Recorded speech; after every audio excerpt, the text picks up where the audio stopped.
Jadi dari kami sekali lagi juga kepada panitia yang sudah melaksanakan event ini sehingga jalinan kepuasan hubungan kemitraan dan satu hari ke semua klub yang sudah ambil bagian pada turnamen ini sehingga ke depan insyaallah.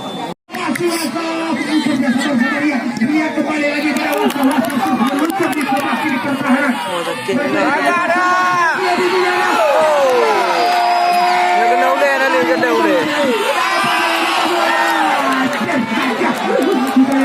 Terjadi kebonus di kotak penalti pertahanan Raja Rimba.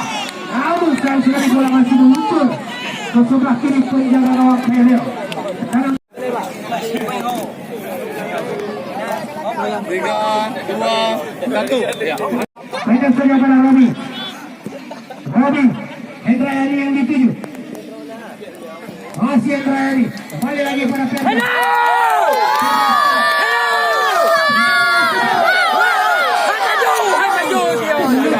Dari Jokowan Bashir kita lihat kemana.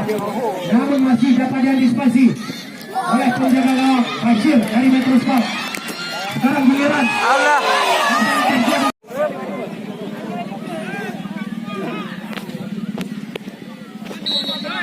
Muni atak sekarang sudah lakukan. Tujuan Robi. Sapu saja oleh Aldi. Tujuan lihat. Antisipasi oleh Aldi.